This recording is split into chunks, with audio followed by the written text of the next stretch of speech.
आज का शुरू दिन। करें। हाँ, आज का जो टॉपिक है उस पे आप शुरू कीजिए। तीन रंगों का मेल है सारा, सदा रहे यह झंडा ऊंचा, आकाश को रहे यह हमेशा छूटा, सदा करो तुम इसका मान, कभी न करना इसका अपमान। झंडा है देश की शान, बना रहे यह सदा महान। तो ये है हमारे देश के झंडे के लिए थोड़े से शब्द। झंडा अभी पिछले दिनों बहुत ही चर्चा में रहा है और हमने उत्सव मनाया है 13 अगस्त से 15 अगस्त तक। तो इस पे ही चर्चा शुरू करते हैं। तो राम कुमार जी, देश को झंडे की जरूरत क्यों होती है? ये प्रश्न आप हमसे पूछे हैं, जवाब भी मैं दे सकता हूँ, मगर मैं चाहूंगा कि जो हमारे भी बच्चे हैं, यंगस्टर्स हैं, वो आगे बढ़ के बताएं कि किसी भी देश के लिए झंडा क्यों जरूरी है। बहुत अच्छा। तो बच्चों में से कोई जो बोलना चाहे या दर्शकगण में से अनम्यूट करके प्लीज शेयर करें दो शब्द। मैम मैं आए। जी। मैम किसी भी देश को फ्री स्टेट अपने आप को मतलब स्वतंत्र शो करने के लिए एक झंडे की जरूरत होती है। बहुत अच्छा, वेरी नाइस। और कोई? नमस्ते एवरीवन। यस गौरव। हेलो जी। किसी भी देश या जैसे हिंदुस्तान में अलग अलग धर्म हैं, तो अलग अलग धर्म के लिए एक झंडा, जैसे हिंदू धर्म के लिए भगवा और मुस्लिम धर्म के लिए हरा रंग होता है, वैसे ही देश को इंटरनेशनल लेवल पे, मतलब जैसे भारत का नाम इंडिया, आर्यवर्त, भारतवर्ष है, वैसे ही मतलब इसको मतलब एक झंडा के रूप में प्रतीक दिखाने के लिए, मतलब एक झंडा होता है, जिसे जिसे इंडिया का राष्ट्रीय झंडा तिरंगा। जी जी। ग्लोबल मतलब इंटरनेशनल लेवल पे, मतलब जैसे में भारत को अलग अलग नाम से जाना जाता है, इंडिया, वैसे ही जैसे मतलब प्रतीक। ठीक है। अच्छा कोशिश रहा है आपके तरफ से। सीमा, आप कुछ कहना चाहेंगे? Would you like to throw some light on this?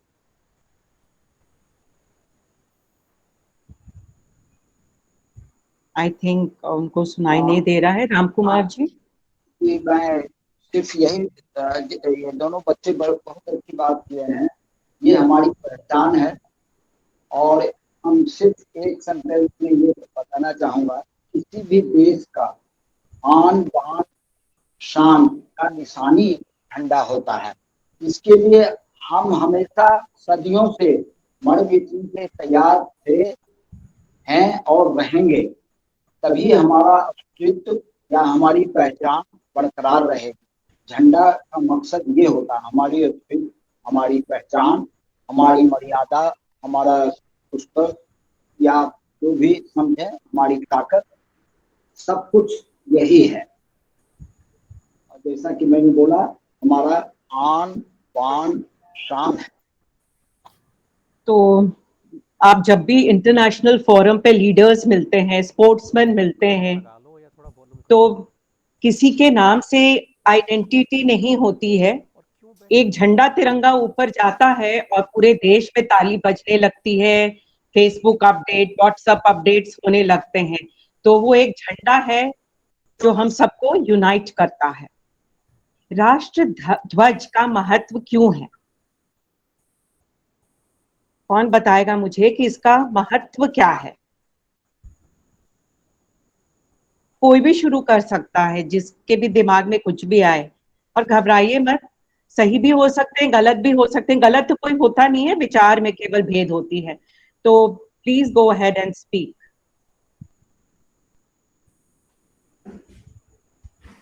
Seema, you are free to share your views on all the questions that we put forth. राष्ट्रीय झंडा राष्ट्रीय झंडा हमारी आन शान और बान भी है, जैसे सर ने कहा। वो हमारे होप्स है, आज के युवाओं का एक आशा है। एक जैसे मैम ने भी कहा कि ये से जैसे देश के कोई भी अगर हम प्राइज भी विन करते हैं, नेशनल गेम्स में भी हमने प्राइज जीता है, तो एक झंडे से हमारी पहचान हो रही है। झंडा हमारे लिए बहुत ही इम्पोर्टेंट है। अब झंडे से हमें पता चलता है कि हम कौन से देश के हैं। झंडा ही, बाहर जब हम जाते हैं तो झंडा ही हमारा एक आइडेंटिटी है। धन्यवाद, धन्यवाद सीमा। और कोई कुछ कहना चाहेगा? क्योंकि हो सकता है जब हम बात करें तो हमें कुछ बातें याद आ जाती हैं और हम कहना चाहते हैं, तो प्लीज आप हिचकिचाएं नहीं। और कोई श्रोतागण में से कुछ शेयर करना चाहेंगे? Yes ma'am. जी बोलो बेटा राज। Yes ma'am. मैम, झंडा हमारे देश की शान, आन बान शान है, इसलिए उसको इम्पोर्टेंस देना ये हमारा फर्ज है। जैसे कि आज इंडिया में बहुत सारे लोगों के पास आधार कार्ड होता है, तो उसको इम्पोर्टेंट देते हैं, अच्छे से रखते हैं। उसी तरह हमको अपने झंडे को भी इम्पोर्टेंस देना चाहिए। बहुत अच्छा, बहुत बढ़िया। और कोई? एक्सक्यूज मी, एक एग्जाम्पल देना चाहूंगी। जैसे हम लोग ने एयरलिफ्ट मूवी सभी ने देखी होगी। जब वहां पे 1,10,000 लोग वहां पे खड़े थे और जब इंडिया का फ्लैग ऊपर होइस्ट हुआ, तब सबके आंखों में पानी आ गया। उनको इतना अच्छा लगा था, इतना प्राउड फीलिंग आ गई थी कि आंखों में पानी ही आ गया था। सबकी आंखों में ऐसा लग रहा था कि हमारा झंडा है। ये तो दैट बहुत ही इज द अच्छा उदाहरण है। ये बहुत ही अच्छा उदाहरण दिया आपने और रोमांच हो जाता है उस time. Very befitting example. Thank you Seema. Thank you. और कोई? जय हिंद। मैं मेरे को पता नहीं कि मैं जो बोल रही हूँ वो कितना सही है, बट मेरे को ऐसा लगता है अपने झंडे के लिए कि जिस तरह से कि हम अपने घर में होते हैं, तो हमारा भी अपना एक घर का अपना कुछ पहचान होता है। पर ये झंडा हमारे राष्ट्र के लिए महत्वपूर्ण है, बिकॉज कि ये झंडा जो है ये सिर्फ हमको, आपको या स्पेशली किसी एक को नहीं दर्शाता, ये हमारे पूरे राष्ट्र के मान सम्मान को दर्शाता है और पूरे राष्ट्र के आन शान बान को दिखाता है, इसलिए बहुत महत्वपूर्ण है। Thank you. बहुत बढ़िया, बहुत अच्छा, बहुत अच्छा। So nicely summarized. बहुत अब हम आगे बढ़ते हैं। कोई हमें बताना चाहेगा कि देशवासियों को अपने ध्वज पर गर्व किस लिए होना चाहिए?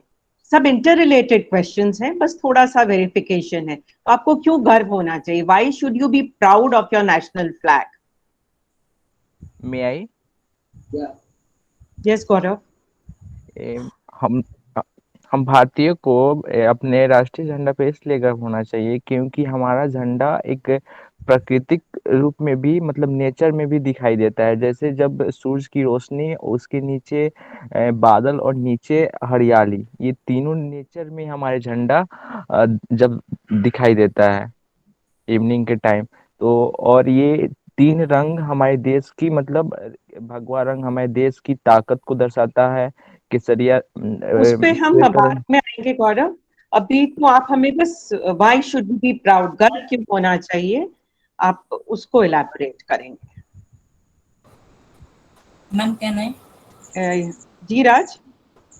मैम, हमें अपने झंडे पे प्राउड इसलिए होना चाहिए क्योंकि हम, हमारी कर्म भूमि, जन्मभूमि उसी से है, उसी से हमारी एक पहचान है, इसलिए हमको उस पे प्राउड होना चाहिए। बहुत अच्छा, दोनों ही वक्तागण बहुत ही अच्छा बोले, बहुत बढ़िया। और कोई? Yes yes ma'am. मैं यस। बोलना चाहूंगी कि हमें अपने राष्ट्र ध्वज पे गर्व इसलिए होना चाहिए कि हमारा राष्ट्र ध्वज ऐसे ही नहीं है, या फिर ऐसे ही मुफ्त में नहीं मिला, ऐसे ही कलर लगा करके हम लोग नहीं बनाए हैं। हमारा राष्ट्र ध्वज हमारे महापुरुषों के रक्त से रंजित हो करके बना है और फहरा है। इसको फहराने के लिए हम लोग या हमारे महापुरुषों ने कितनी मेहनत की है, कितनी कुर्बानियां दी हैं, कितने जद्दोजहद के बाद हमारा झंडा ऊंचे आसमान में आज तक फहरा रहा है, जो कि सारे रक्त रंजित होने के बावजूद भी हमारा झंडा हमारा प्राकृतिक रूप से जोड़ दिया गया है। और इसमें जो चक्र दिया गया है, ये चक्र हमेशा हमें आगे चलने के लिए जो प्रेरित करते रहता है। तो हर स्थिति में यदि हम इसको चारों तरफ से देखें तो ये हर स्थिति में गौरवशाली ही नजर आता है। तो सबसे बड़ी बात है कि हमारे महापुरुषों का जो बलिदान है ये इसे बहुत ही ज्यादा सम्मान देता है और इसलिए इस पे हम हमारे राष्ट्र को गर्व है। Thank you. बहुत अच्छे शब्दों का प्रयोग किया आपने और बहुत ही सुन के मजा आ गया। और कोई कुछ शेयर करना चाहेंगे अपने विचार? जी मैम, जी जैसे बोलिए। हाँ मोना दी ने बताया है कि ऐसे ही रंग नहीं मिला है, तो मेरा भी यही कहना है। केसरिया रंग सबकी बलिदान है और सफेद रंग हमारे हिंदुस्तान की जो भोले वाले है, सच्चाई है, सीधे साधे जो लोग हैं उनका है। और हरा रंग हमारी धरती की है जो हरियाली दर्शाता है। ये सब है। ठीक है, अब हम आगे बढ़ते हैं। मैं हाँ सर, जी सर। इसमें मैं सिर्फ ये कहना चाहूंगा कि हमारे बच्चों ने इतना अच्छा और अपने ढंग से अपने शब्दों में शब्द डिफरेंट हो सकते हैं मगर मकसद कहने का, एम कहने का, बोलने का सेम था by and large. And I am really very proud. I only summarise कि अगर हमारा झंडा है दैट इज घोषक, वो एक हमारी जिंदगी का, हमारा स्वतंत्रता का, हमारी आजादी का वो प्रतीक है, तो हमको तो उसके प्रति पूरा समर्पण है और उसके लिए ही हम जिंदा हैं और उसी के माध्यम से और उसके लिए हम सुप्रीम सेक्रीफाइस भी करने के लिए तैयार हैं। तो I am when I say I मतलब entire nation has to be proud of the national flag. National flag है तो हमारी सब कुछ है। हम नहीं तो आप याद करें 1947 से जब हमारे पास ये फ्लैग नहीं था, हम अपने प्राइड को भी दिखाने के लिए यूनियन जैक मतलब ब्रिटिश झंडा ही फहराते थे। तो आप समझ सकते हैं कि इसका कितना महत्व है और हमें कितना इसका प्राइड के साथ, ऑनर के साथ, इसके साथ हमें जीना है। बाकी तो कवर कर चुका गया है। और कोई? एनीवन एल्स करना चाहते हैं? हम लोग सब ट्रैक पर ये हिंदूज का होता है, ग्रीन मुस्लिम का। हम उस हेलो, ओके। अब ये बहुत ही सिंपल सा क्विज टाइप क्वेश्चन है। अपने झंडे को किसने बनाया, यानी कि इसकी रूपरेखा किसने दी? ये बहुत ही सिंपल क्वेश्चन है और ये अभी बहुत चल रहा था। कोई बताएगा हमें? मैम इकबाल। हाँ जी, नहीं, आप क्लोज, आप करेक्ट नहीं हैं। पिंगाली वेंकैया ने इसको डिजाइन किया था। Very nice, fantastic. मैं आपको यहाँ से चॉकलेट भेज रही हूँ, एक्सेप्ट करिए। वेरी गुड आंसर, सही आंसर है ये। थैंक यू बढ़िया। मैं इस पे मैडम ये कहना चाहूंगा ठीक। कि ये जो वेंकैया साहब थे, इनसे पहले भी डिफरेंट झंडे बने हैं और वो हमारे रिकॉर्डेड हिस्ट्री में है और आपको गूगल पे भी है और स्लाइड में अगर शिव कुमार दिखा सकता तो दिखाएगा। और बहुत ढंग के झंडे बने हैं। फाइनली आफ्टर थोड़ा थोड़ा इम्प्रूवमेंट के साथ, इवोल्यूशन के साथ ये फाइनल फेज का झंडा आया है। तो ऐसी बात नहीं है फाइनली वेंकैया साहब का झंडा फाइनल था, उससे पहले भी झंडा था और उसके बाद भी इम्प्रूव होके and finally we adopted this. उसका और भी स्लाइड भी बनाया हुआ है, आप देख सकते हैं, सुकुमार ने बना रखा है और उसका इतिहास आप पढ़ सकते हैं क्योंकि उतना हम डिटेल में यहाँ नहीं जाना चाहते हैं। जी धन्यवाद। और कोई? Anyone else? ठीक है, नेशनल फ्लैग के बारे में छोटी छोटी जो हमें स्टोरीज सुनने को मिलती हैं वो 1907 से ही ये शुरू हो गया था। और आप बताना चाहेंगे कि पहली बार कहाँ पे हॉइस्ट किया गया था फॉर्मली कर्नल राम कुमार? कुछ याद है आपको? देखें, ये बीच बीच में इसकी जरूरत होती रही है और काम के साथ होता गया, मगर फॉर्मली 1947 में जब हमारी आज़ादी हुई तो हमारे पहले प्रधानमंत्री पंडित जवाहरलाल नेहरू ने 14 अगस्त की रात्रि में 00 आवर्स पे, मतलब अगले 15 अगस्त की हो रहा है आज़ादी का, उसमें उन्होंने इंडिया गेट पे सबसे पहले इसको फहराया था। मगर मैं अभी ये भी थोड़ा ध्यान देके सुनेंगे, मैं अभी नाम भूल रहा हूँ। हमारी एक बटालियन गैरिजन जापान में उस समय थी, और जैसा आपको जब पता है कि जापान का टाइमिंग आगे चलता है, हमसे पहले चलता है, तो वहाँ एक लेफ्टिनेंट कर्नल ने सबसे पहले वो झंडा जापान में फहराया था आज़ादी के बाद। बाकी जैसा मैंने आपको मेंशन किया कि जब जब इवॉल्व कुछ मौके आए हैं तो उसमें हमारा झंडा फहराया गया है। जब जापान फौज और हिंद फौज को नेताजी मिलके अंडमान निकोबार सेलुलर जेल को कैप्चर किया, तो वहाँ सारे कैदियों को आज़ादी देने के बाद नेशनल फ्लैग फर्स्ट टाइम वहाँ भी फहराया गया था। तो ये सब हमारे इतिहास में रिकॉर्डेड है। इसको इंटरेस्ट के साथ जितना पढ़ेंगे उतनी आपको खुशी होगी, उतना आप ज्यादा समझेंगे, क्योंकि it is basically here not I am dealing with one particular subject, और इसलिए मैं ज्यादा डिटेल में नहीं जाके सिर्फ ग्लिम्स दे रहा हूँ, जिससे कि आप सब में इंटरेस्ट पैदा हो और उसको आप खुद पढ़ें, समझें और फिर अगले मौके पे हम लोगों को बताएं। जी धन्यवाद, धन्यवाद। अब हमारे बच्चे बताएंगे हमें कि जो ये अलग अलग बैंड्स होते हैं फ्लैग में, वो क्या रिप्रेजेंट करते हैं, उसका क्या तात्पर्य है, हर बैंड का या कलर चक्र का सिग्निफिकेंस क्या है? मैं बोलूं? जी, हमें और भी पार्टिसिपेंट्स चाहिए, सब चाहते हैं कि सब इक्वली पार्टिसिपेटिव हो।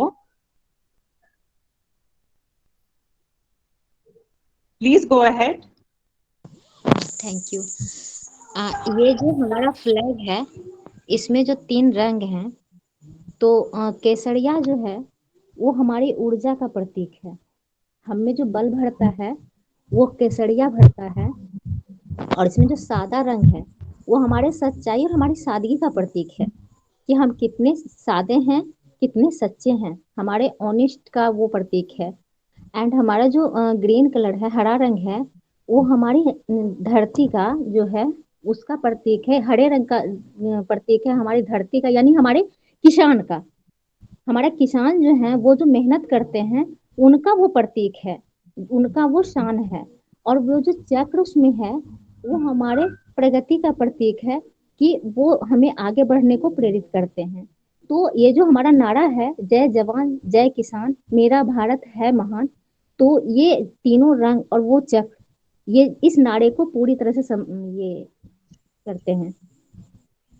जी बहुत अच्छा। और कोई कुछ कहना चाहेगा इस पे, इलैबोरेट करेगा इसको? मैम जी जी जी जी। मैम, तिरंगा 3 कलर से मिलकर बना है हमारे देश का। जी। इसमें फर्स्ट है सेफ्रॉन केसरिया रंग, सेकंड वाइट और तीसरा है dark green. Ma'am first colour जो है केसरिया, ये हमारे देश की स्ट्रेंथ और करेज को दर्शाता है। जी। हमारे देश में की जितनी स्ट्रेंथ है और हमारे देश में जितना भी साहस है, उस साहस को बखूबी दर्शाया गया है कलर के माध्यम से। और जो सफेद कलर बीच में है वो हमारे देश की शांति, पीस एंड ट्रुथ का प्रतीक है।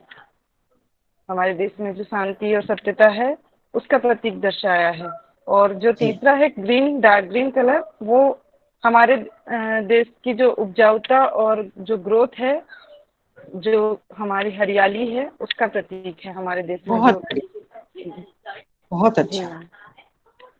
दोनों ही बच्चों ने बहुत अच्छा बोला जी। ये सीमा, ये सीमा। यस मैम, वो जो लंबाई है फ्लैग की, उसका अगर रेशो देखा जाए तो वो 2:3 रहता है लंबाई से। 3:2। नहीं सर, विड्थ से लेंथ तक, चौड़ाई से लेंथ तक जो लंबाई जाती है वो 2:3। Am I wrong? No, correct हाँ। ओके। और जो सफेद बैंड है, बीच का जो बैंड जो माना जाता है, उसमें व्हील जो चक्र है हमारा, उसमें 24 लाइनें हैं, 24 स्ट्रोक्स होते हैं जी। और वो नेवी ब्लू कलर का होता है और वो धर्म चक्र माना जाता है। That's wheel of law. ये धर्म चक्र के ना उसका इंडिकेशन रहता है। बहुत बढ़िया। इसमें 24 चक्र क्यों है, कोई बताना चाहेगा? थैंक यू सीमा वो इंसाइट के लिए। Yes ma'am. हाँ हाँ, वो 24 स्पोक्स यानी क्यों हैं? कि मैं बताना चाहूंगा। हमारे देश में कई रीति रिवाज के लोग रहते हैं, कई धर्म के लोग रहते हैं, सबका अपना अपना विचार है, इसलिए वो 24 जो लाइन है दर्शाता है कि हम सभी एक है हिंदुस्तानी। बढ़िया, अच्छी सोच है, बहुत बहुत अच्छा आपने बताया। और कोई? हाँ मैम मैं बताना चाहूंगा। मैम वो 24 आवर दर्शाता है कि अपने देश को विकास कैसे करे, अपने देश को आगे तरक्की के रास्ते पे कैसे ले जाया जाए। बढ़िया, अच्छी 24 आवर सोच है। वर्क करने को। गुड, बहुत बढ़िया। एनीवन हाँ एल्स? मैम, मैं कहना चाहूंगा कुछ। जी। ये 24 स्पोक्स जो हैं वो मेरे ख्याल से 24 आवर्स को दर्शाते हैं। ओके। जिस तरह से 24 आवर्स दिन रात बने हैं, ठीक उस समय का चक्र जो रुकता नहीं है, अनवरत चलते रहता है, ठीक उसी तरह से हमारे देश का विकास अनवरत इसी तरह होना चाहिए। बढ़िया बढ़िया बढ़िया। और कोई? जी मैम। Yes yes. हाँ सॉरी। जी बोलिए बेटा। हाँ, मैं बोलना चाहती हूँ कि मुझे ऐसा लगता है कि ये 24 जो लाइनें हैं चक्र में, तो ये मनुष्य के 24 गुणों को दर्शाते हैं। दूसरे शब्दों में यदि इसको मैं बोलना चाहूँ तो मनुष्य के लिए बनाए गए जो 24 धर्म मार्ग जो हैं, जिसको धर्म मार्ग कहा भी जा सकता है, तो ये उसको दर्शाते हैं। क्योंकि मुझे थोड़ा थोड़ा याद आ रहा है कि अशोक चक्र में जो बताए गए सभी धर्म थे, धर्म मार्ग, तो ये उनके उन्नति के पथ पर जो है वो आगे बढ़ने की पहचान देती है। Thank you. इसी कारण इसको धर्म चक्र बोला जाता है। और कोई? और कोई कहना चाहेगा? Can I ma'am? यस। तिरंगे में 24 तीलियां जो होती हैं वो हमारे देश के 24 गुण को दर्शाते हैं। Okay, that's all. बढ़िया बढ़िया। और कोई कुछ बोलना चाहेगा? मैं इसके ये कहना चाहूंगा कि हर एक बच्चों ने और जो भी इससे आगे बोले हैं उन्होंने बहुत अच्छी तरह से चीज को क्लियर करके बताए हैं। हमारे लिए बोलने का कुछ जगह रह नहीं गया है, मगर मैं एक्साइटेड हूँ एक चीज बोलने में। हालांकि मैं कविता गाने में या गाना गाने में मेरे बहुत कमजोरी है, मगर मैंने बचपन में आई थिंक जब मैं 3rd या 4th स्टैंडर्ड में पढ़ता था तो उसमें ही याद किया था, जो कि आज के दिन उतनी अच्छी तरह से याद नहीं है। और मैं चाहूंगा हर एक आदमी के जुबान पे ये कविता रहे। कोई मैं नई चीज रिसाइट करने जा रहा हूँ। केसरिया बल है भरने वाला, सादा है सच्चाई, हरा रंग है हरी हमारी धरती की अंगड़ाई, कहता है ये चक्र हमारा, कदम कभी नहीं हमारा रुकेगा। और ये चीज मैंने फौज में रहते हुए बहुत अच्छी तरह से यकीन किया और बहुत अच्छी तरह से इसका इम्पोर्टेंस समझा। उस चक्र के कारण हम मरते दम तक झंडे को गिरने नहीं देते हैं, जमीन पे उसको आने नहीं देते हैं, और कोई न कोई गोली खाने के बाद भी उसको उठाता है। ये है, तो मैं चाहूंगा हर एक बच्चे की जुबान पे हो, जैसे मैंने एकदम बहुत छोटे बचपन में सीखा था, शायद से कुमार को याद होगा, ये कविता हम लोग गाते थे स्कूल में जब साथ पढ़ते थे। धन्यवाद सर। देशभक्ति के गीत, पोइट्री, पोम्स, कविताएं जिस रूप में भी हो, बच्चों को जरूर आना चाहिए, जरूर आना चाहिए। कोई मुझे बताएगा कि जय जवान जय किसान का नारा किसने लगाया था? सबको आना चाहिए ये। हाँ जी, यस प्लीज। लाल बहादुर शास्त्री। बहुत बढ़िया। अब ये नारा थोड़ा बदल चुका है, और जो नया नारा हमारे प्रधानमंत्री ने दिया है वो है जय जवान जय किसान और जय विज्ञान। Yes sir, yes ma'am. उन्होंने बच्चों को जोड़ना चाहा है, साइंटिस्ट इनोवेटिव पावर को जोड़ना चाहा है, ताकि देश का नाम और ऊंचा जाए। यहाँ हम आपका ध्यान ले जाते हैं, और इसमें अगर आप अपना इनपुट देंगे बच्चों के बोलने के बाद, कि देशवासियों का कर्तव्य और जिम्मेदारी राष्ट्र ध्वज के प्रति क्या है। बच्चों, हम देशवासियों का क्या कर्तव्य है, क्या जिम्मेदारी है राष्ट्र ध्वज के प्रति? मैम, हम हिंदुस्तानियों का रिस्पॉन्सिबिलिटी है कि हम अपने झंडे का रिस्पेक्ट दे, हम अपने राष्ट्र ध्वज को सम्मान करें, और जैसे एक फूल को हम ऐसे रहते हैं ना जमीन पे, तो उठा के कहते हैं ना कि अरे इसको पैर लग जाएगा, उसी तरह सम्मान हम अपने फ्लैग, अपने राष्ट्र ध्वज को देंगे। क्या हम नियम के बारे में बात कर रहे हैं मैम?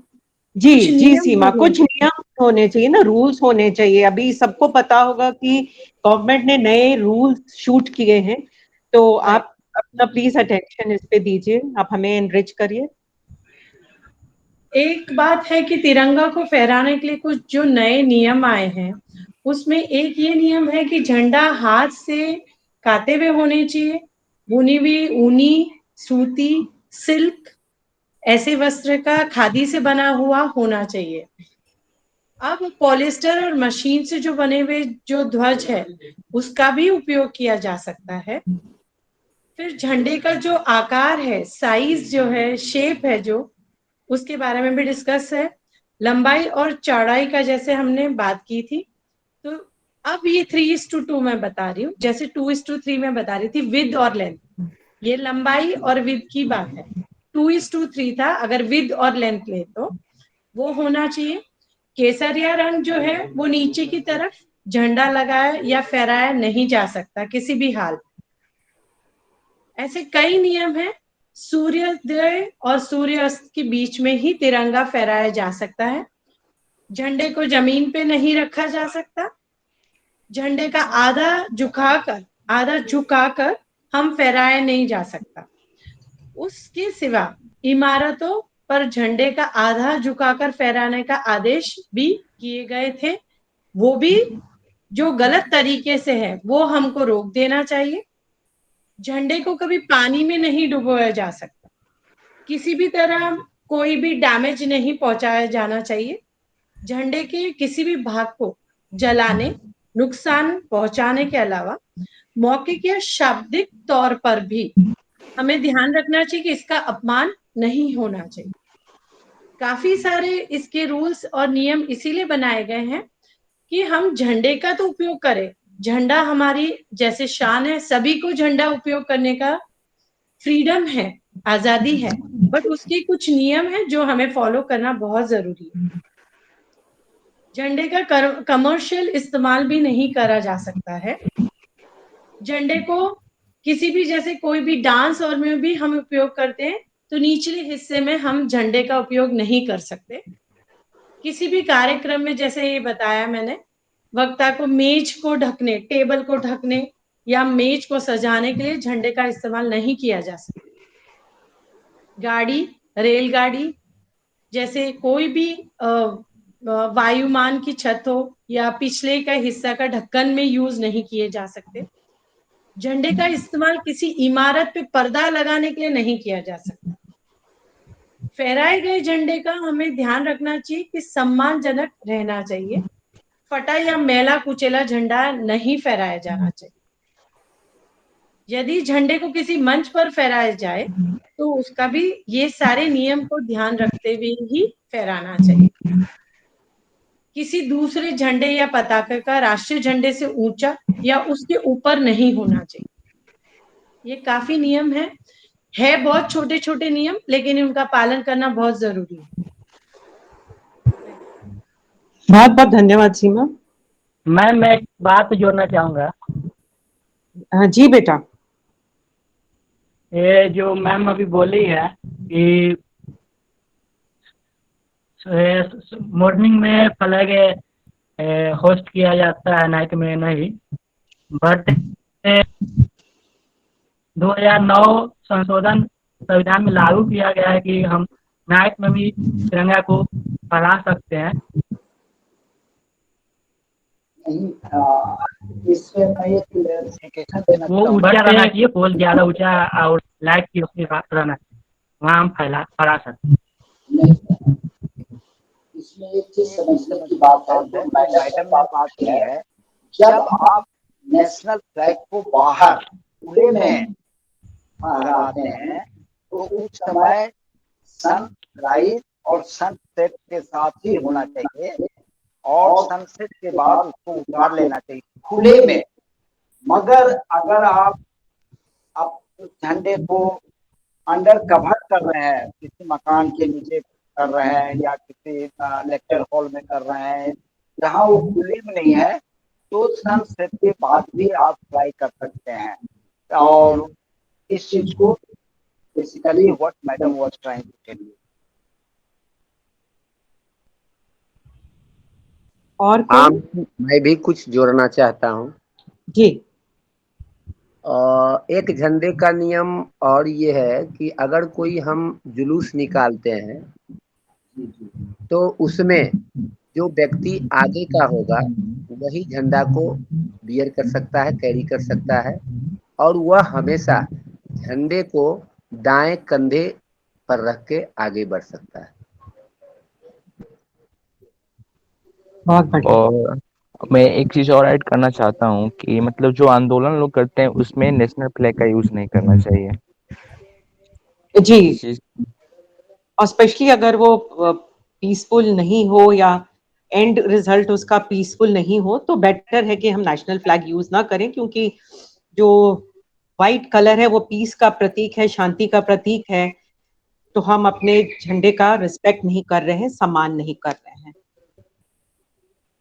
और झंडा फोल्ड कैसे किया जाता है वो भी उसका भी वीडियो आया था। बहुत लोगों ने बहुत अच्छे से इस बार जब हमने मनाया अपना 75 इयर्स अमृत महोत्सव, तो उसमें बहुत clearly people have been very conscious.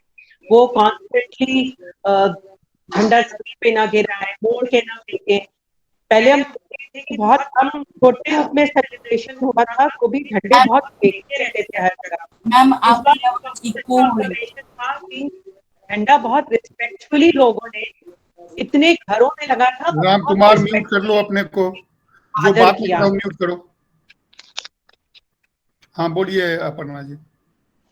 तो बहुत रिस्पेक्टफुली लोगों ने झंडे को इस बार रखा है और उसका फोल्ड करने का भी एक तरीका है। तो जब आप फाइनल शेयर करेंगे ये रिकॉर्डिंग शिव कुमार जी, तो साथ में आप जो एंथम है हर घर झंडा वो भी शेयर कर सकते हैं और कैसे फोल्ड करना है झंडे को वो भी शेयर कर सकते हैं। तो अभी ये ग्रुप डिस्कशन में और किसी को कुछ कहना है तो कहे, नहीं तो फिर ये अंतिम में है। इसमें सब हम लोग इसका डिस्कशन हो चुका है। लास्ट आइटम डिस्कस नहीं हुआ था, what to do when it goes bad. Ultimately ये कपड़े का बना हुआ है, कपड़ा का रंग खराब हो सकता है, कपड़ा फट सकता है, तो उसको हमको क्या करना चाहिए झंडे को। सर वो झंडा हमें नहीं फहराना चाहिए और उस पे हम कभी कुछ लिख नहीं सकते हैं और केवल उस पे फूल ही लपेट कर हम फहरा सकते तिरंगा को। और किसी का कोई ओपिनियन? खराब हो जाने के बाद क्या करते हैं झंडा को और क्या करना खराब चाहिए? हो जाने के बाद खराब हो जाने के बाद झंडे को तो एकदम नहीं फहराना चाहिए, इसको बढ़िया से फोल्ड करके बड़ी कर देना चाहिए और बड़ी विद डिग्निटी, बड़ी विद डिग्निटी। और राम कुमार एक सेकंड रुक जाना जरा सा, पाठक जी बोलिए। झंडा जब खराब हो जाए तो उसको उस झंडे को फोल्ड करके हमें किसी एकांत जगह पर जा करके शांति पूर्वक एक गड्ढा खोद करके उस झंडे को उसके नीचे में डाल के मिट्टी से ढक देना चाहिए। ठीक है, राम कुमार तुम कुछ बोल रहे थे। मैं यही कह रहा था, इसका प्रोसेस में पढ़ने का भी जिक्र किया हुआ है, वो भी नीति के साथ हम झंडे को जैसे बड़ी कर रहे हैं उसी ढंग से जला भी सकते हैं डिस्ट्रक्शन के लिए। ये नहीं कि कचरा जल रहा और वहां फेंक आए, ऐसा नहीं, फुल डिग्निटी के साथ। इसी के साथ एक बात, बच्चों में सब बहुत अच्छी बात कर रहे थे, इसलिए उस समय मैं इंटरव्यू नहीं करना चाहा कि 24 सिंबल्स जो हैं अपने चक्रा में, वो बेसिकली जितनी बातें किए हैं सब सही है, फाइनली इवॉल्व होके वही आएगा, मगर ये जो आता है ये हमारे पास सिस्टम से आ रहा है। और 12 स्पाइक्स जो हैं वो हमारी सफरिंग को बताता है, जो कि कुछ डिफरेंट है, बड़ा लंबा चौड़ा है, वो अभी उस डिटेल में नहीं जाएंगे। और 12 है जो कि हमारे कॉजेज को दिखाता है कि हम किस के लिए ये 12 स्पाइक्स पे चल रहे हैं। 12 सफरिंग है लाइफ का बुद्धिज्म में, ये समझने के लिए एक अलग अध्याय है। शिवकुमार से रिक्वेस्ट करेंगे कभी उसको भी एक्सप्लेन करने के लिए पूरा रखे। और 12 हमारे कॉजेज हैं कि क्यों हम जिंदा हैं, क्यों हम फ्लैग इस चक्रा को इतना महत्व दे रहे हैं। बस यही ऐड करना चाहूंगा। सीमा आप कुछ ऐड करना चाहेंगे अगर कुछ छूट गया है हम लोगों की तरफ से? जो बच्चे जो पेपर फ्लैग्स यूज करते हैं वो भी एक बार यूज करने के बाद में, एक बार यूज कर लेते हैं, 15 अगस्त चला जाता है, तब हम देखते हैं कि रोड्स पे झंडे ऐसे ही मिलते हैं। वो एक चीज हमें ध्यान रखते हुए देखना चाहिए कि अगर झंडा पाव में आ रहा है तो हम ही लोग सिखा सकते हैं बच्चों को कि कैसे उठा के साइड में रखना है, क्या करना है उसका। ज्यादातर 15 अगस्त के बाद में झंडे नीचे मिलते हैं, काफी जगह पाए जाते हैं, वो नहीं होना चाहिए। अब हम इतना ही कर रहे हैं कि जो भी अभी डिस्कशन हुआ बहुत अच्छा रहा। अब हमारे पास 9 मिनट है, तो आगे आप देख रहे होंगे कि बहुत सारे स्लाइड हैं। ये हमने तैयार किया है जो इंडिया गवर्नमेंट का वेबसाइट है वहाँ से और विकिपीडिया से। तो 15-15 सेकंड के लिए सबको मैं केवल दिखा दूंगा, बोलने की जरूरत नहीं, आप देख लोगे। तो जो भी डिस्कस हुआ करीब करीब उसी का सारांश है। तो नॉलेज के लिए मैं दिखा रहा हूँ धीरे धीरे। तो पहला स्लाइड ये है, यहाँ से आइए। तो झंडा का इवोल्यूशन कैसे हुआ, 1880 से 1947 तक क्या रहा, 1904 में क्या हुआ, और ये सब दिया हुआ है विकिपीडिया में। मैंने अपना कुछ नहीं बनाया है, वहीं से स्क्रीनशॉट दिया। तो विकिपीडिया में अगर इंडियन नेशनल फ्लैग सर्च करेंगे तो ये सब इंफॉर्मेशन है वहाँ पे। उसी तरह अगर आप यहाँ जाएंगे तो ये दूसरा है। और जो अपना झंडा है वो जुलाई 22 को कॉन्स्टिट्यूएंट असेंबली अडॉप्ट किया। 15 अगस्त से लेके 26 जनवरी 1950 तक हम रिपब्लिक ऑफ इंडिया नहीं थे, हम डोमिनियन ऑफ इंडिया थे। झंडा वही था और बाद में 26 जनवरी को ये झंडा हमारा रिपब्लिक ऑफ इंडिया से बना। तो झंडा कैसे इवॉल्व हुआ विकिपीडिया में पूरा दिया हुआ है, और कोई करेक्शन करना होगा तो किसको लोग करेक्ट कर सकते हैं विकिपीडिया। ये आप लोगों ने सब बहुत अच्छा बताया, इसलिए इसको बोलने की जरूरत नहीं। यहाँ पे जो मैंने हैश लिखा ये इस कलर का RBG रेड ब्लू ग्रीन का कोड है। तो एग्जैक्टली ये कोड है इस कलर का, इसका व्हाइट का ये है और ग्रीन का ये है और ब्लू का ये कोड है। और पहले जब झंडा बना था तो वो रेड कलर था, फिर रेड को चेंज करके सैफरन किया गया था। तो ये है झंडा। और जैसे सीमा जी बता रही थी, ये 2 है और ये 3 है, 2:3 रेशियो। डंडा कहाँ लगेगा, हरा रंग ऊपर, सॉरी केसरिया ऊपर रहेगा। अगर आप हॉरिजॉन्टल करते हैं तो कैसे दिखाई पड़ना चाहिए, ये सब यहाँ पे दिया हुआ इस वेबसाइट पे। ये देश का लिंक है noindia.india.gov.in। तो ये मैं पावर पॉइंट अगर कहेंगे या ये लिंक में आपको डाल सकता हूँ यहाँ पे चैट विंडो में, अगर किसी को इंटरेस्ट हो तो। कॉपी लिंक और मैं चैट विंडो में डाल। सर एक क्वेश्चन था कि झंडा को उल्टा कब लगाया जाता है? वो आ रहा है, तनवीर आ रहा है, धैर्य रखो। उल्टा नहीं बोलो, उसको हाफ मास्ट बोलते हैं। नहीं सर, कि उसमें ऊपर हरा लगाया। वो बदमाश लोग लगाते हैं, ऊपर हरा कभी नहीं लगाया जाता है, जहाँ तक मेरा नॉलेज। जब ज्यादा क्या जैसे कि बड़ा भूकंप, बड़ा क्षति होता है देश को, तब वो दर्शाने के लिए शायद लगाया जाता है। हो सकता है, मेरे को नॉलेज नहीं है। नहीं वैसा है ही नहीं, वो सत्य नहीं है। वैसा मेरे को नॉलेज नहीं है। और तनवीर वो लिखा हुआ नहीं था कहीं, इसलिए मैं नहीं कह सकता कि वैसा सत्य है या ऐसे लोग कर दिए हैं। लेकिन हाफ मास्ट जो है वो आ रहा है स्लाइड। ये सर हाँ झुका रहता है हल्का सा, जब शोक दिवस होता है उसके बाद राष्ट्रीय शोक। ठीक है खुशबू, तो शोक दिवस पे आ रहा है। ये डूज एंड डोंट्स मेरे ख्याल से इसमें सभी जो भी था कवर हो गया है डिस्कशन में, इसलिए केवल मैं दिखा रहा हूँ इसको। जो उल्टा झंडा लगाना देशद्रोह माना जाता है।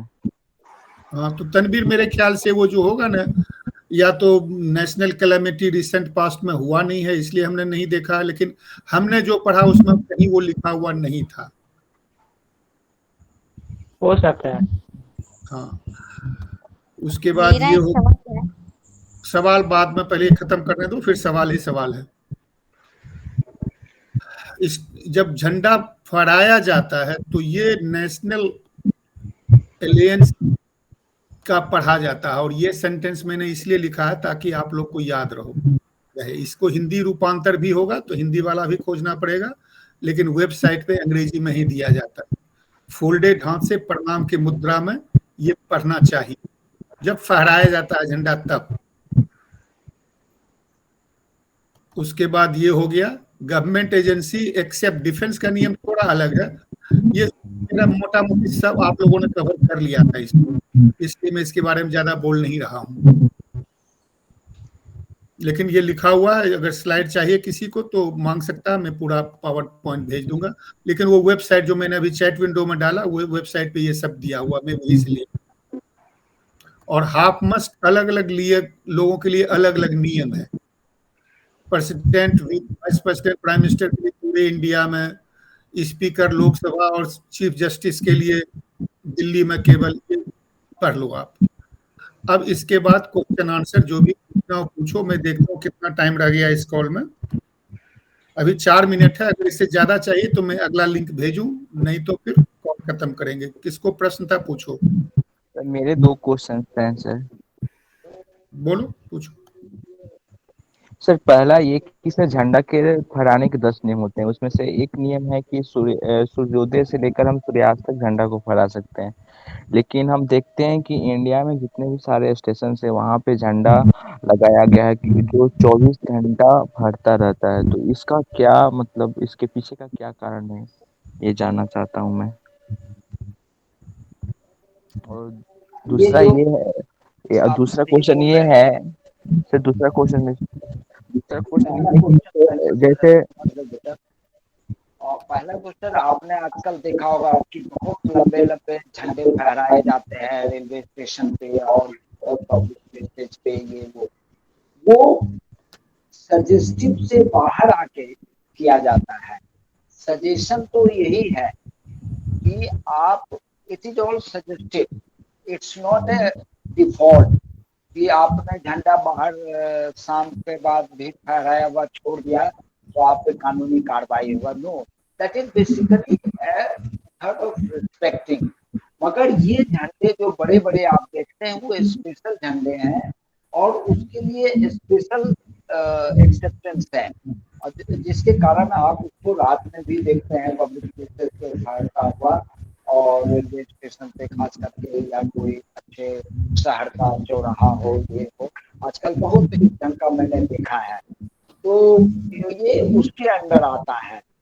Otherwise it doesn't meet the rule, और डूज एंड डोंट्स जो होता है, रूल तो नहीं हम कर सकते इसका, डूज एंड डोंट्स है, उसमें कहीं आपको नहीं मिलेगा कि झंडा बाहर आप जब फहरा रहे हैं तो आप रात में भी फहराएं। It is a suggestion. Ram Kumar, एक सेकंड, कॉल मेरे ख्याल से चल रहा है, प्रश्नोत्तर चल रहा है, तो हम अगले लिंक पे चले जाते हैं और वहां पे 10 मिनट। अखिल जी, ऑल योर्स। मैं ये बताना चाह रहा था कि उसमें जो कलकत्ता फ्लैग जो है लेफ्ट बॉटम में, तो उसका मैंने जो देखा है म्यूज़ियम में, उसके हिसाब से ये है कि इनिशियल जो था वो it was only red and yellow, और उस पर बीच में वज्र बना हुआ था, वज्र का जो निशान होता है अपना, वो इंद्र का वज्र, वो वज्र बना हुआ था, रेड येलो बीच में वज्र, और जो वंदे मातरम था वो दोनों साइड में लिखा हुआ था बांग्ला में। तो that was first flag. I think it was designed by sister Nivedita, जो स्वामी विवेकानंद की अनुयायी थी, और उन्होंने वो I think early 1900 something, 1900 maybe 5-6 और समथिंग, वो टाइम में उन्होंने डिज़ाइन किया था वो, और वही उसमें था कि रेड येलो वज्र और वंदे मातरम बांग्ला में लिखा हुआ था, इसलिए उसको कलकत्ता फ्लैग या बांग्ला फ्लैग भी उसको बोलते हैं। हाँ, और ग्रीन पार्क में होस्ट किया गया था सबसे पहले, आई थिंक 1907। हाँ, वही मुझे अप्रोक्सीमेटली वो याद आ रहा था कि 1905-6 जो भी एक पीरियड रहा। जी जी। और 1904 में इसको दिया था फर्स्टली सिस्टर द्विवेदी द्वारा। तो वो स्लोली वो फिर इवॉल्व होके, और फिर अभी आज का जो वर्जन है वो है। उसमें एक चीज़ और उसमें आता है कि चक्र का कलर जो है वो ब्लू क्यों रहता है, वो ब्लू या नेवी ब्लू, आप जो भी आप उसको कलर एक बोले, तो वो कलर क्यों रहता है, तो अगर उसके बारे में किन्हीं को जानकारी है तो आप बता सकते हैं। बताइए बच्चे, अशोक चक्र जो है उसका कलर ब्लू क्यों है?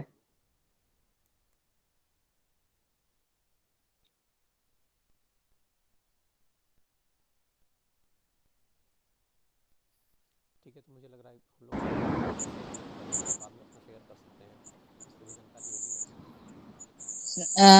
वो। मैं थोड़ा बोलना चाहती हूँ। ये मैंने थोड़ा सा पढ़ा था तो थोड़ा थोड़ा याद है कि वो जो सम्राट अशोक थे ना, तो उनका जो शिलालेख था, जो कि एक चक्र पहिया की आकृति का बना हुआ था, तो उसको अशोक चक्र जो हम लोग बोलते हैं, तो इसका रंग नीला होता है, यानी ब्लू जो हम बोलते हैं। तो इसके बारे में कहा गया है कि नीला रंग जो है वो आकाश, महासागर और सार्वभौमिक सत्य को दर्शाता है। इसलिए राष्ट्रीय ध्वज की सफेद पट्टी के केंद्र में जो है वो नीले रंग का अशोक चक्र होता है। Thank you.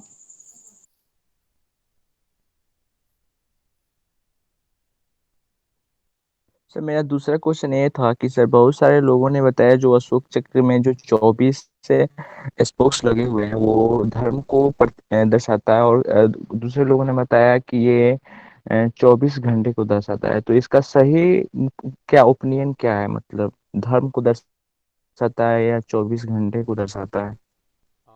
एक्चुअली थोड़ा सा जी, तो एक्चुअली जब वो फ्लैग का जो डिज़ाइन, जो एडाप्टेशन था वो चक्र का, इनिशियली था वो गांधी जी का जो चरखा था, सॉरी नॉट गांधी जी का चरखा, जो हमारे देश का जो एक था जो चरखा जो यूज़ होता था वो टाइम में आंदोलन के समय में, और या उसके पहले भी, तो वो चरखा बीच में हुआ करता था। चरखा को बदल के उसका जो सिमिलरिटीज, उसका चक्र का जो सिमिलरिटी था वो चक्र बाद में अडाप्ट किया गया, जो कि अशोक चक्र जो सारनाथ के स्तंभ पे है, वो चक्र को वहाँ से उठाया गया यहाँ पे झंडा में डालने के लिए। जो ओरिजिनल आइडिया था जो अशोक चक्र का, वो था कि अशोक के टाइम का वो धम्म चक्र बोलते थे, धर्म नहीं धम्म, जो कि पाली भाषा में ऑफ कोर्स वो धर्म का ही दूसरा नाम होता है धम्मचक्र। तो धम्मचक्र में है कि हमारे जो 24 जो धर्म के आयाम हैं उनको दर्शाता है वो। और वो दूसरा एक सिग्निफिकेंस उधर से उठाया गया कि हमारे धर्म के जो 24 आयाम हैं उनमें अपने आप को समाहित करते हुए और हमको एक प्रगति के पथ पे बढ़ना है। और वो चक्र जो है वो एक तरह से वो प्रगति का प्रतीक बन गया। और 24 को अगर आप 24 घंटे की बात कर रहे हैं तो एक तरह से वो दर्शाता है कि हम अनवरत प्रगति के पथ पर बढ़ रहे हैं अपने आप को एक धम्म चक्र में समाहित करते हुए। तो वो दोनों सत्य है, दोनों के एक साथ आप कनेक्ट करके देखोगे तो क्लैरिटी हो जाएगी।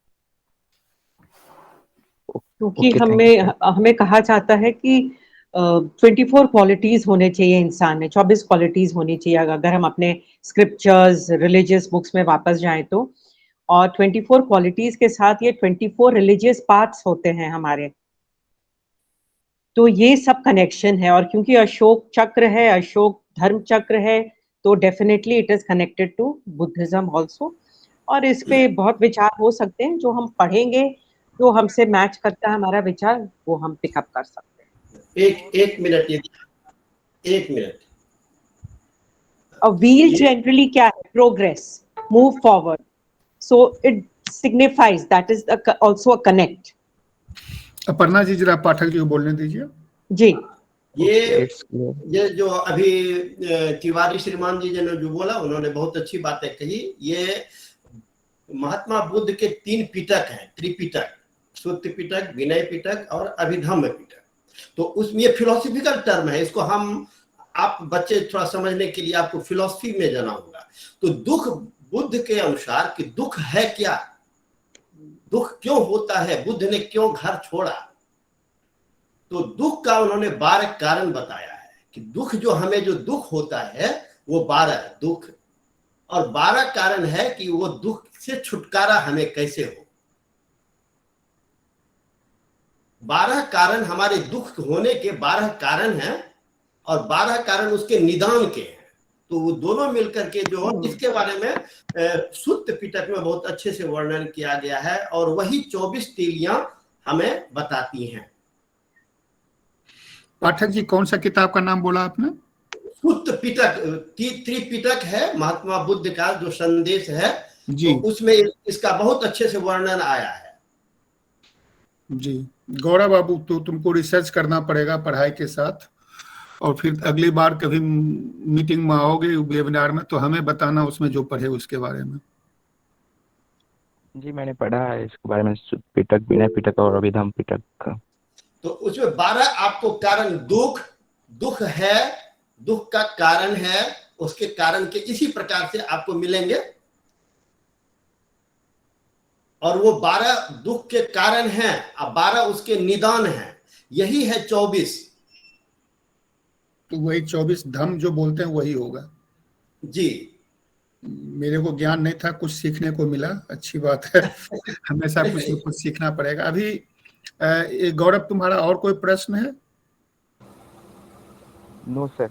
ओके, तो ये हालांकि टॉपिक में ये नहीं है लेकिन आंचल पूछ रही कि नेशनल एंथम का मतलब क्या होता है। तो अभी हम जनगण में नहीं गाएंगे लेकिन नेशनल एंथम क्या होता है इसके बारे में अगर कोई बता दे तो आंचल को सेटिस्फैक्सी होगी।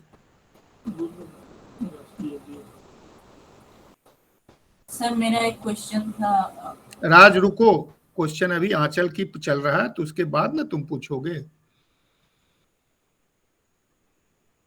आंचल का ये प्रश्न है कि नेशनल एंथम क्या होता है, what means of national anthem. Aanchal आप खुद हो यहाँ पे तो पूछो। Yes sir. आप अपना प्रश्न पूछो, जो टाइप की हो वो पूछो। ओके सर, मैंने एक क्वेश्चन पूछा है, what means of national anthem. Okay, तो नेशनल एंथम का मतलब वो जानना चाह रही है। वो मेरे ख्याल से शायद आंचल ये कहना चाहिए नेशनल एंथम क्यों, ये नहीं कि नेशनल एंथम का जो शाब्दिक मतलब है वो क्यों। शाब्दिक मतलब के ऊपर हम लोग कभी बाद में बात करेंगे आंचल, किसी और वेबिनार में। नेशनल एंथम क्या होता है इसके बारे में हम लोगों से सुनेंगे।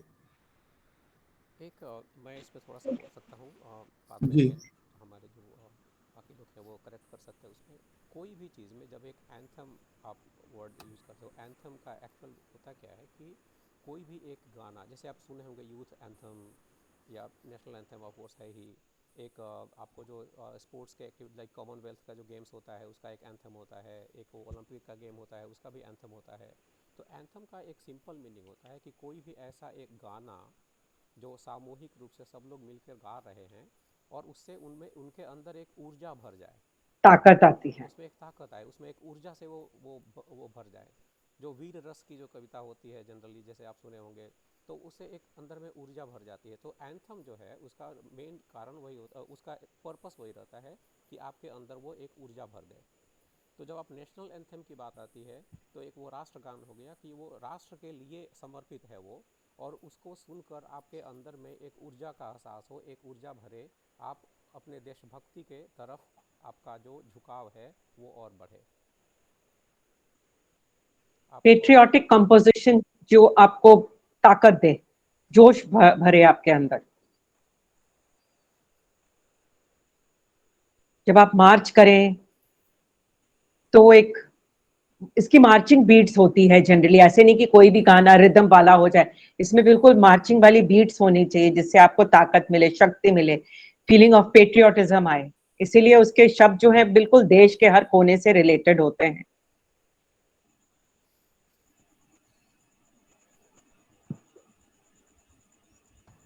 थैंक यू अपर्णा जी और अखिल जी। राज, अब तुम पूछो अपना प्रश्न। सर, मेरा प्रश्न ये है कि किसी भी देश के राष्ट्रीय ध्वज का चेंज होने का क्या कारण रहता है, इसके क्या क्या कारण हो सकते हैं? सर, अगर भारत की बात करें तो इसका जो फर्स्ट राष्ट्रीय ध्वज घोषित किया गया था उसी को हमने कंसीडर क्यों नहीं किया और चेंजेस क्यों?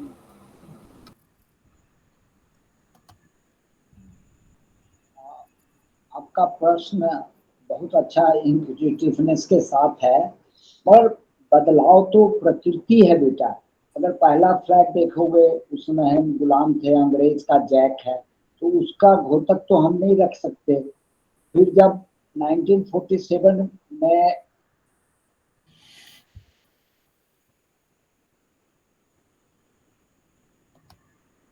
तुम्हारी आवाज कट गई, म्यूट हो गए हैं। तुम म्यूट हो गए राम कुमार, अनम्यूट करो अपने फोन पे रख करके ना।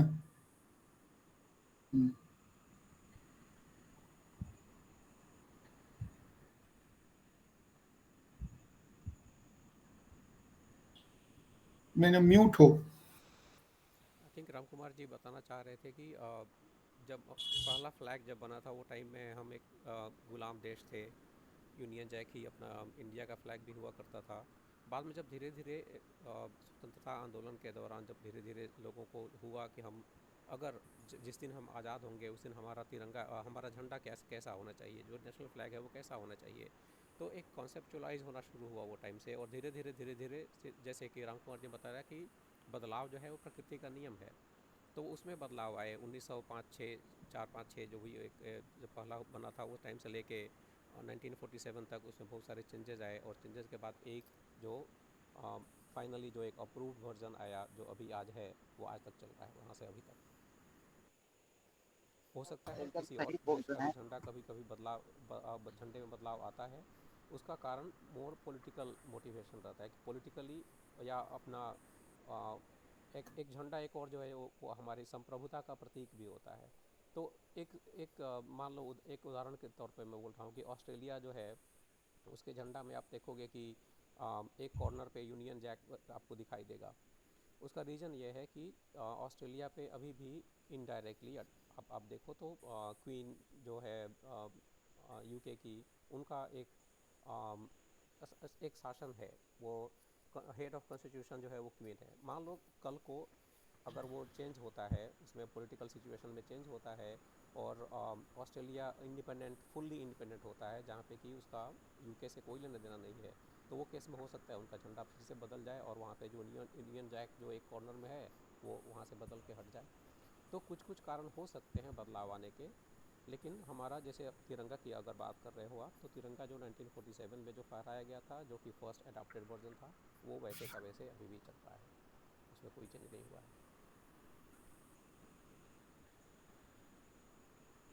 चलो, और किसी को कोई प्रश्न?